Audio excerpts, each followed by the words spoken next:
Thank you. Well, welcome again to Blackpool. It's really good to have you all here. And just to give you a quick overview of how we've conceptualized the 24 hours that we have together. So last night with Wendy's talk, we started kind of broad. So it's the widest top bit of like the hourglass. Now we're kind of funneling into a narrow bit. So we're going to squeeze it through Blackpool. Okay, and then when we get to the breakout sessions, it gets a bit wider, and then with Jenny Sinclair speaking, it kind of draws us back again to the broader picture. So we're at the central point of the hourglass. Does that make sense as a picture? You see where we're going with this? Great. So contextual considerations for justice seeking in the margins. So I did say we began, some of us began our day with a prayerful walk through Blackpool. Others made the most of the heating here, but reflecting on the town and its Christian ministry. Starting at the Citadel on Rakes Parade, we retraced the footsteps of the Salvation Army's early ministry, which was once centred at the Old Hall on Coronation Street. As we continued past the derelict Magistrates Court and Police Building, we saw the Council Housing Service Office, which also houses Street Angels Emergency Bed Unit, symbols of ongoing work amid urban decay, seaside urban decay. From there, we glimpsed familiar sights like Central Pier's Ferris wheel, Blackpool Tower and the Comedy Carpet, which evoke the town's entertainment heritage. We decided, due to time, not due to the rain, that we were not going to walk all the way up to Talbot Square, up to North Pier, but we could see it from where we were at the tower. And when you go up the promenade to Talbot Square, you can really see the contrast between old and new that comes into focus. We have controversial comedy acts at North Pier. We have the cenotaph marking patriotism, and the Metropole Hotel, which is now a vital hub for asylum seekers, where the Salvation Army plays a key role in providing support, both here at the Citadel, but also through outreach support through our refugee service. Nearby to there, Blackpool's nightlife venues and the town hall, which was really the epicentre of recent civil unrest in Blackpool, stood as reminders of the town's complex social landscape. And then we made our way back up to the Citadel via St John's Square, which followed the route of that unrest between the Winter Gardens and St John's Church, before returning to the Citadel here for warmth and for coffee and conversation. As we reflect on our walk through Blackpool, it becomes clear that the locations that we visited are not just physical spaces, but symbols of the town's deeper social and spiritual realities. From the derelict Magistrates Court and the old Salvation Army Hall to the Cenotaph, the Metropole, these sites tell a story of a town that's shaped by both its history, but also its present challenges. Blackpool's landmarks reflect its ongoing struggles, and that's mirrored in the lives of its residents. As Luke Bretherton observes, a crucial aspect of the spatial dimensions of democratic citizenship is familiarity with the political landscape, both geographic and symbolic. The buildings and the institutions of Blackpool form a map of power relations, a landscape in which people's lives unfold amid the tensions of economic hardship, social exclusion, and political neglect. To engage in faithful Christian justice seeking here requires more than an awareness of physical spaces. It requires us to be able to navigate the broader symbolic terrain, understanding how these places are tied to the lived realities of those for whom this place is not marginal, but central. Enter Gary from Blackpool. Gary is a man mocked on social media as a caricature of Britain's precariat, or disenfranchised, forgotten working class. But he's not merely a subject of ridicule. He's a symbol of a wider narrative of decline and abandonment. As we move deeper into Gary's story in a moment, it becomes clear that his life really is a reflection of Blackpool's broader decline, the disillusionment and abandonment. Gary from Blackpool, as portrayed in this biting viral tweet from a London commentator, 1 GCSE, 2 brain cells and 3 teeth, really did become a caricature. But Gary is not just a figure to sneer at. He represents something much larger, the long-standing neglect of places and people on the geographical fringes left behind by the relentless march of supposed progress in Britain's more major urban centres. Gary's life mirrors the fall of Blackpool itself. Once a thriving seaside town full of opportunities, Blackpool is now one of the most deprived areas in the country. Gary's experience of life on Blackpool's Golden Mile is far from the image of the amusements and bright lights that tourists remember. For Gary, it's about surviving in the grim reality of economic hardship, declining public services and generational poverty. He lives in Waterloo Ward, where life expectancy is 69 years, which is over a decade shorter than in many other parts of the UK. His story is a personal narrative that's woven into the broader pattern of Britain's neglect of such places, especially coastal towns, outside the bigger urban hubs. Gary's minimal qualifications and poor health, often ridiculed by outsiders, are symptoms of a system that failed him at every turn. His schooling in an underfunded, overburdened system left him with limited prospects, while his deteriorating health, particularly his dental health, reflects Blackpool's well-documented issues with access to NHS services, especially dentists. What some may dismiss as Gary's personal failings are, in fact, markers of systemic collapse. Poverty has scarred Gary in visible ways, his health, his appearance, but also invisibly in his disillusionment and the narrowing of his hopes for the future. The scars run deep, shaping his cognitive and emotional well-being as the effects of a lifetime of neglect manifest in his despair and frustration. Culturally, Gary feels equally displaced. The England he grew up in, the England of seaside holidays, stable jobs, and shared values, has been replaced by a society he feels alienated from. Multiculturalism, new political sensitivities, and a sense of Britain's identity shifting away from its past leave Gary stranded in a world where he is no longer sure of his place.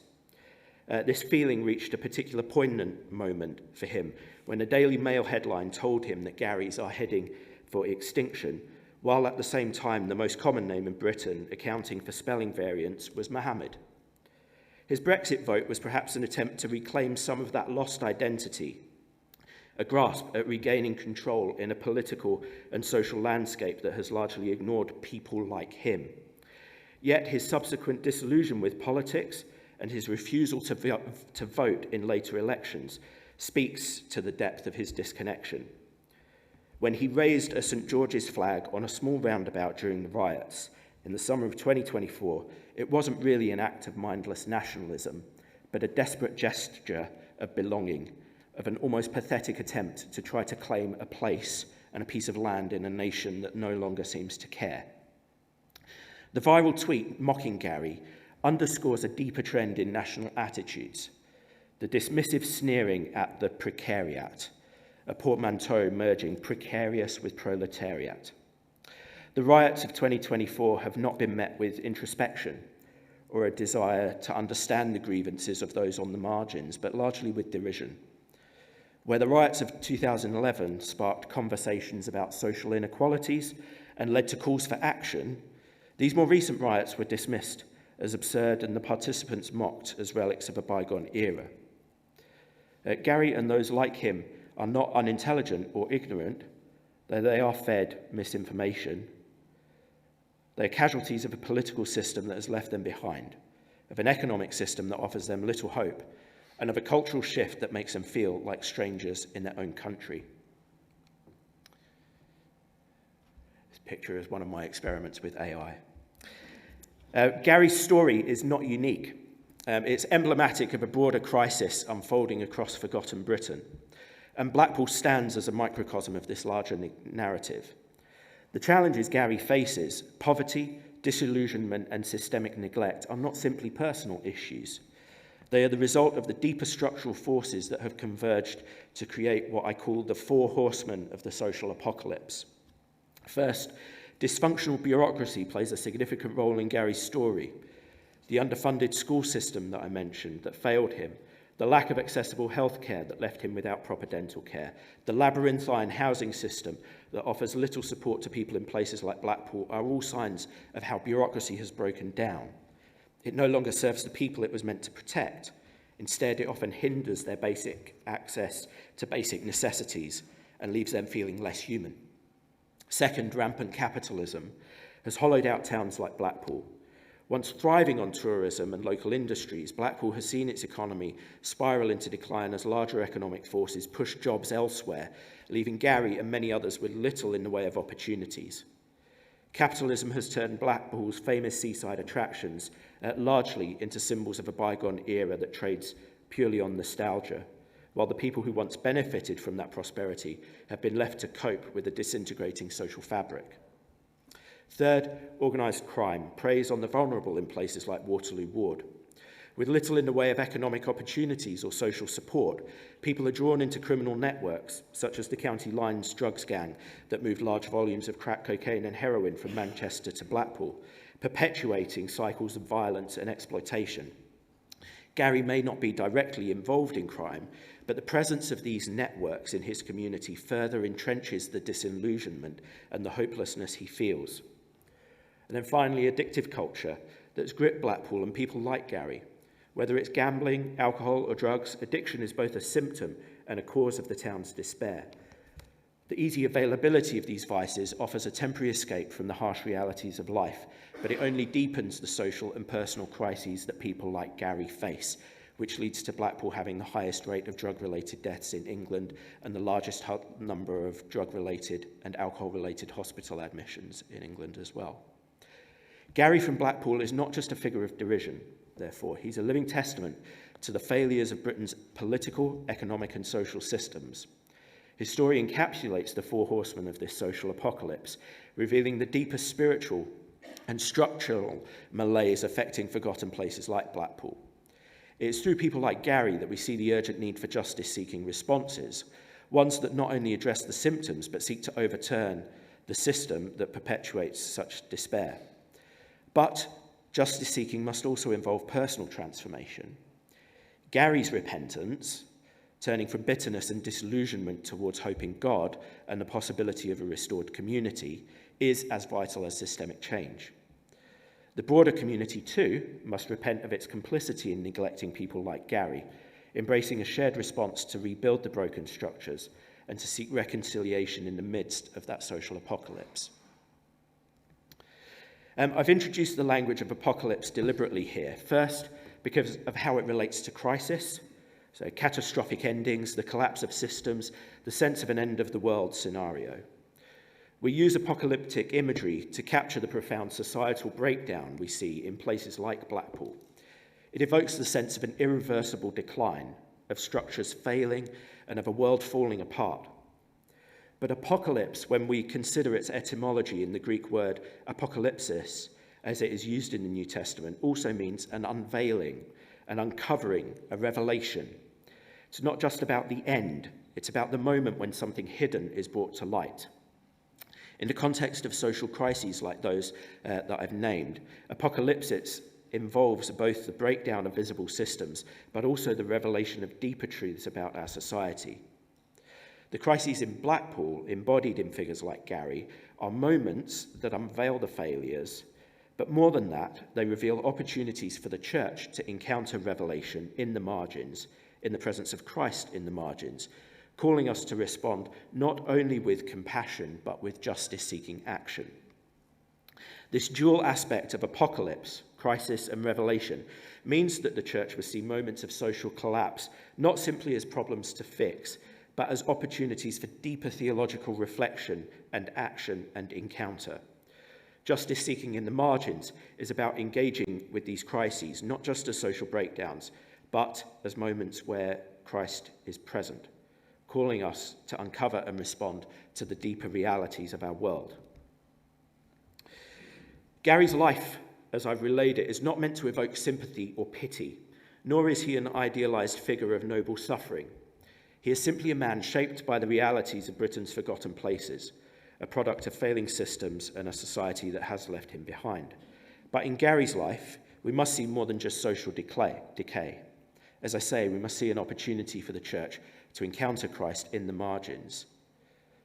That reality, marked by disillusionment, frustration, and neglect, invites us to think about how the church might be a home for people like him in a way that goes beyond charity and moves into the realm of justice seeking. Gary's story is raw, complicated, and difficult. As I say, he's not an ideal victim or a figure that easily fits into a narrative of redemption. His disconnection from society, his distrust of political systems, and the way he is mocked online paint a picture of someone who is angry, frustrated, but more than that, and probably even worse than angry and frustrated, is apathetic. Yet it's precisely in this complexity that the church is called to respond, not with simplistic solutions, but with a deeper commitment to justice seeking. The theological opportunity here is not in romanticising Gary, but in recognising truly that Christ is present. Gary's struggles reflect this broader crisis, and the church's role is to see through this crisis to the underlying spiritual reality. His life, marked by abandonment and failure, calls the church to engage with the reality, the messiness, and the often uncomfortable work of justice in everyday life. It's not about, as I say, it's not about turning Gary into a symbol of suffering, but simply about acknowledging that Christ is present in the complexity of his life and in the confrontation with systems that have failed him. Christ's presence in conditions of powerlessness is not always obvious or easy to discern. In people like Gary, who embody the frustrations and failures of forgotten communities, the church is challenged to go beyond the surface level acts of charity. To encounter Christ in the margins is to be in the presence of Gary's anger, his disillusionment, and his sense of betrayal by a society that neither values him nor wants him. This encounter does not always feel like a revelation.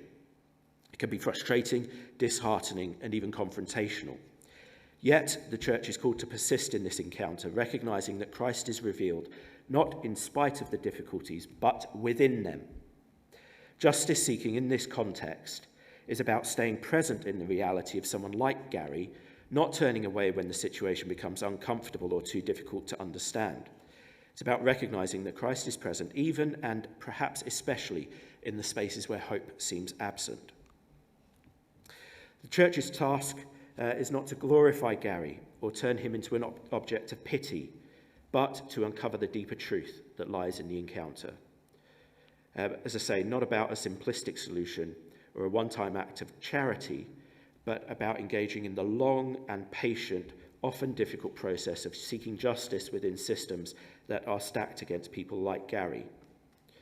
In Gary's frustration and alienation, the church can find its own prophetic voice as well, calling out the systems that perpetuate inequality and disconnection. The church's role is to recognize that justice seeking is actually a form of unveiling. It is a revelation, a process of uncovering Christ in places where his presence is not immediately apparent.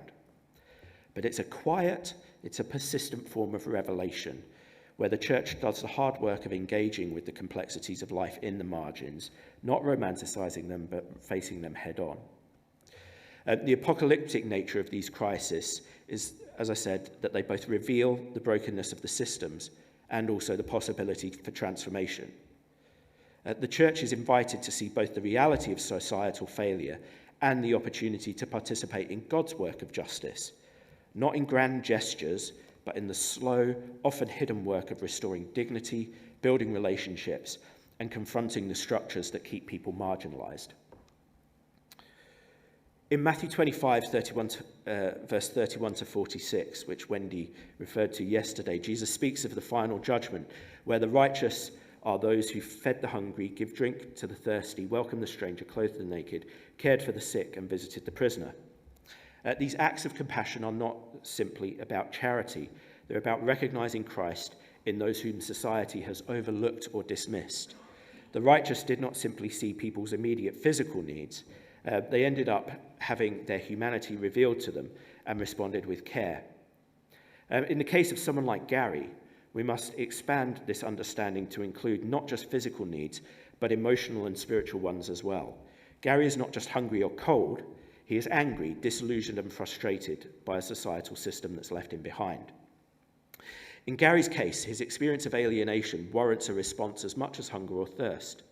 His disillusionment reflects a deeper spiritual and emotional need that goes beyond food and shelter. As William Blake wrote in A Poisoned Tree, "I was angry with my friend. I told my wrath did end. I was angry with my foe. I told it not, my wrath did grow." Much like Blake's warning, Gary's unspoken anger has grown, nurtured by feelings of betrayal, frustration, systemic neglect. But his wrath is not irrational, but rooted in deep pain and disillusionment. Although his situation is not divorced from the material needs, Gary calls us to expand our understanding of what it means to encounter Christ in the margins. "I was hungry and you fed me" could be extended to "I was angry and you heard me." Gary's anger is the fruit of poisonous, yet still truthful seeds. It is rooted in real pain, abandonment, and neglect. When the church engages with people like Gary, it is not enough to provide for their physical needs while ignoring the emotional and psychological scars that years of marginalisation have left. Justice seeking, as Matthew 25 calls us to, requires us to meet people where they are, to hear their anger, and to respond with empathy and a commitment to change the systems that keep them in despair. "I was angry and you heard me" is the first step, a recognition that Gary's anger is a cry for justice and for recognition. To hear Gary's anger, to listen attentively, is to acknowledge the emotional reality of those who feel betrayed and abandoned by society. But this hearing cannot stop at passive empathy. It must move toward active compassion, where the church does not simply listen to that anger, but actually enters into it. The next step is deeper. "I was angry, and you shared my anger." This is more than just listening.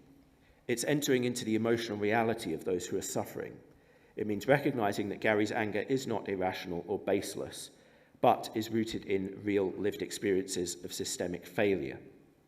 For the church to share Gary's anger is to be moved to agitation, to feel the weight of injustice, and to be stirred by the very same frustrations that Gary feels.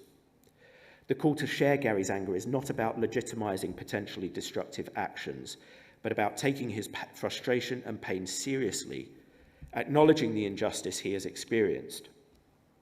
When the church listens to Gary's anger and truly understands its roots and in systemic failure and personal abandonment, it moves from mere empathy to solidarity. The church community has the potential to be a space where his anger can be transformed, where it can lead not to destruction, but to a shared pursuit of justice and healing. The church, too, is transformed in this process. By walking with Gary and others like him, the church is not only present in their pain, but also reshaped by the reality of the world's injustice and compelled to act. In sharing Gary's anger, the church participates in a form of compassion, not just pity, but a suffering with, an agitation that comes from seeing the world as it is and recognizing the ways in which it is broken. This shared anger is not a passive feeling. It is an active response to the injustice that perpetuates marginalisation. When the church shares Gary's anger, it joins him in the call for change, in the demand for justice, and in the agitation for something better. Perhaps when the church is angry, that's the moment when something has been revealed. This means offering pathways where anger can become a force for positive change, channeled into efforts that confront the structures that perpetuate marginalisation. In this way, Gary's anger is transformed, not silenced or dismissed, not locked up, but reoriented toward justice. The church is not only a witness to this transformation, but also an active participant, allowing the anger it encounters to shape its own mission of justice seeking. And this transformation is reciprocal. As Gary's anger is taken seriously and directed towards constructive change, the church is likewise changed. Its understanding of justice deepens, and its commitment to the marginalised is renewed. And this mutual transformation is at the heart of Christian discipleship, where encountering Christ in the margins reshapes both the church, members of the church, disciples, and those that it seeks to serve. This movement from hearing to sharing leads to a moment of illumination, a revelation about the way things truly are. Gary's anger becomes a window into the deeper injustices that shape his life and the lives of many others like him. This is the apocalypsis, the unveiling, where the church and wider society begins to see the full picture. In this shared anger, the church comes to understand not only Gary's frustration, but also those broader structures that perpetuate his marginalisation. This is where anger becomes a moment of revelation. It illuminates the truth about the world, and it forces and compels the church to confront the uncomfortable realities that have shaped the lives of the people around it. And again, this is not just about addressing physical needs, but about seeing the systemic injustice that fuels Gary's anger and recognises the role the church must play in confronting it. As the church shares Gary's anger, it moves from compassion to action.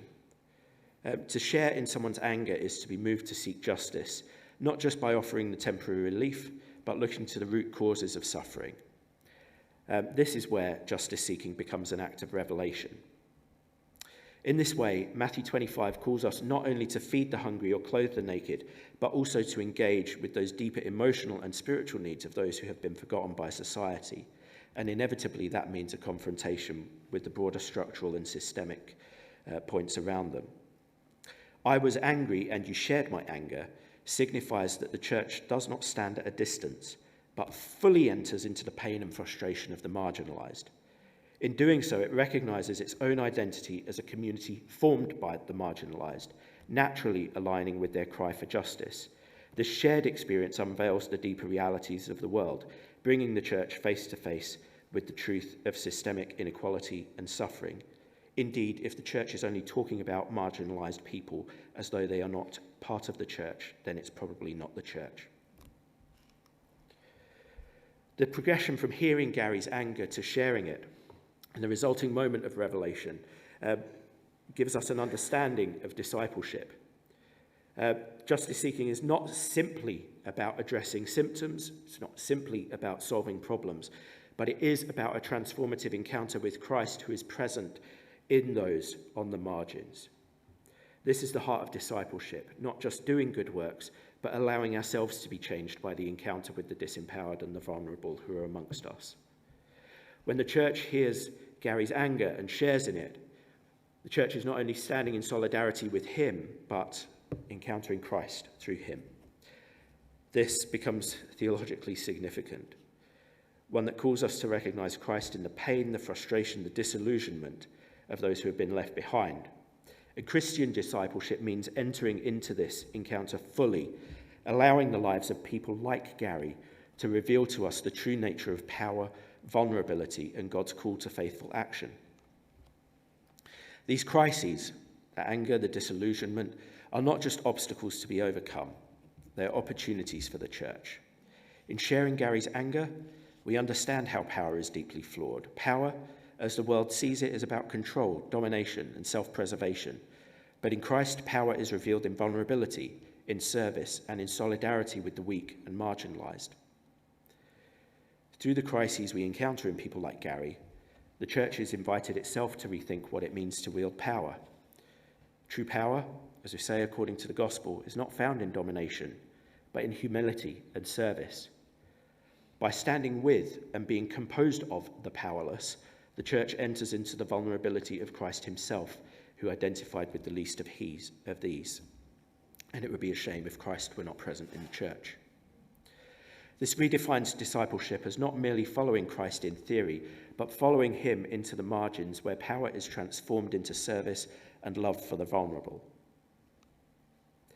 This reshaped understanding of power leads directly to God's call for the church to take faithful action.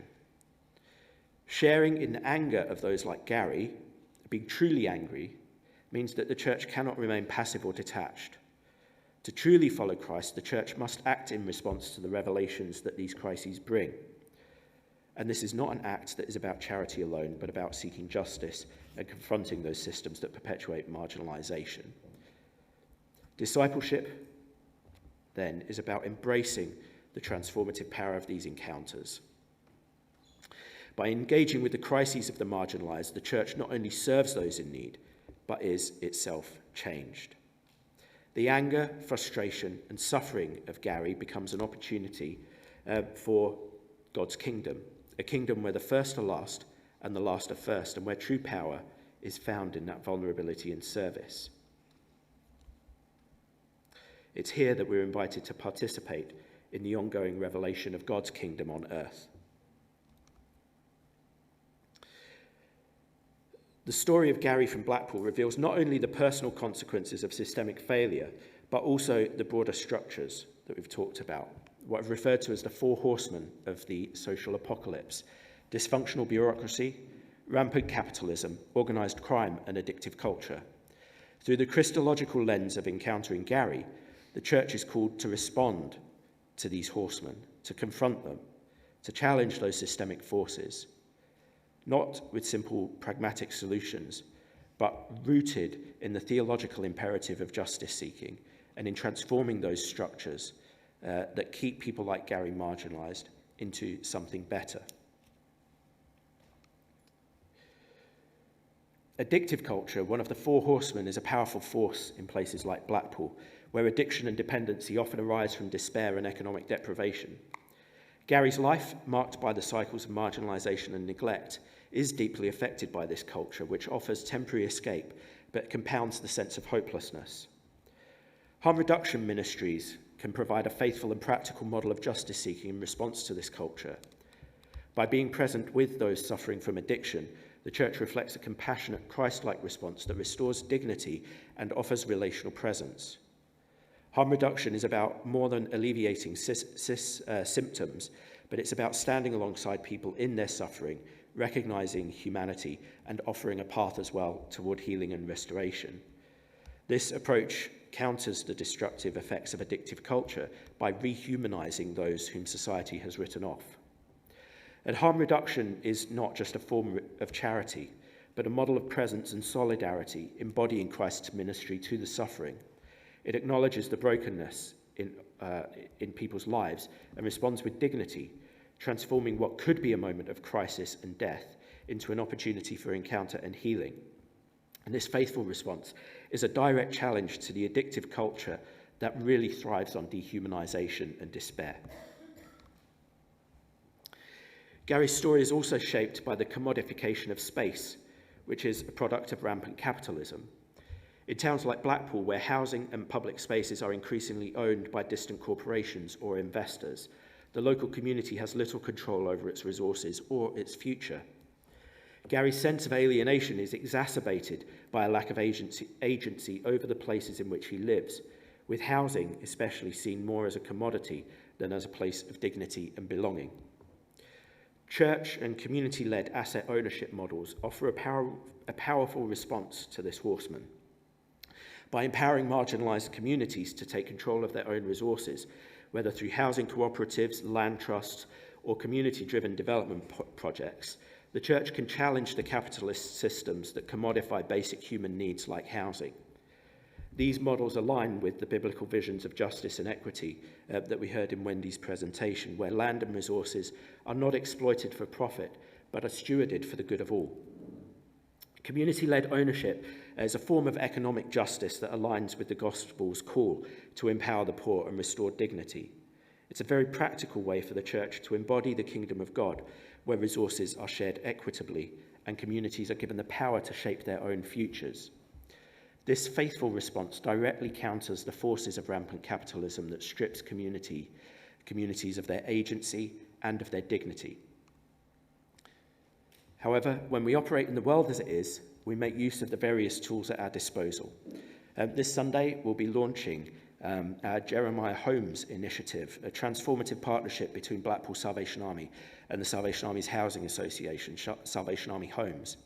Through Jeremiah Homes, we deploy our capital resources to take homes in Blackpool into ownership, providing stable long-term accommodation for those in need. And for those of you who are on the walk this morning, you got to see the first house. Hopefully you got to see the second one as well. The bureaucratic failures and organised crime networks that shape Gary's life are deeply intertwined, creating a system that is both inaccessible and predatory. Dysfunctional bureaucracy makes it difficult for people like Gary to navigate the system, while organised crime fills the vacuum left by failed institutions. This combination traps people in cycles of poverty and exploitation. I see broad-based organising as a practical response to both of these horsemen. By building relational power through community solidarity, broad-based organising allows marginalised groups to confront systemic injustice directly. It fosters collective action and gives communities the tools to hold institutions accountable, while also creating networks of support that can resist the law of organised crime. We could think of it as something like a sanctified mafia. Broad-based organising reflects the potential for a Christian response to systemic injustice by empowering communities to claim their rightful place in shaping public life. It builds power not through domination but through relationships, embodying a gospel vision where justice flows from solidarity and collective action. This faithful response counters both the bureaucratic obstacles that disempower people like Gary and the criminal networks that prey on their vulnerability. Each of these practical responses is more than just a solution to a social problem. They're theological actions rooted in the church's call to encounter Christ in the margins. Gary's story as a paradigmatic figure of powerlessness reveals the depth of systemic failure, but also the presence of Christ in those failures. By engaging in practices like harm reduction, community-led asset ownership, and broad-based organising, the church not only responds to the systemic forces that oppress people like Gary, but also participates in a transformative encounter with Christ. These responses allow the church to take Gary's anger and disillusionment seriously, not by romanticising him, he's not romantic, but by recognising the real opportunity for transformation, both for Gary and for the church itself. As the church walks alongside and is composed of those who are in the margins, it is not just Gary's life that is changed, but the church's understanding of justice, power, and discipleship becomes reshaped as well. As we come to the end of this discussion, it's fitting to return to where we began, our walk through Blackpool. This physical journey, as we moved from landmark to landmark, mirrors the theological and practical journey that we've taken together today. Each place that we visited, whether it was the old Magistrates' Court, the Metropole Hotel, or the Cenotaph, tells a story of decline and struggle. Yet, these landmarks are not just symbols of a town in decay. They are places where life persists, nevertheless, where hope is still being found. In the same way, Gary's life reflects the broader systemic failures of forgotten Britain, yet it also reveals opportunities for the church to encounter Christ in the margins. While our walk through Blackpool revealed the town's wounds, it also showcased signs of resilience and hope. This duality, the reality of brokenness and the potential for transformation, is central to the church's call to justice seeking. Like our walk, justice seeking is a journey that requires us to pay attention to what is often overlooked, to see behind the bright lights of the promenade, to walk alongside those who have been left behind, and to respond not just with charity, but with actions that challenge the way things are. As we have seen, the crises of places like Blackpool are moments of revelation, opportunities for the church to encounter Christ, to share in the anger and suffering of the marginalised, and to participate in the slow but profound work of transformation. Just as our walk through Blackpool was not merely an observation of its decline, but a reflection on its potential, so too must our justice seeking be rooted in hope, a hope that God is present in the margins and that through faithful action we can participate in the unveiling of God's kingdom in even the most forgotten places. Thank you.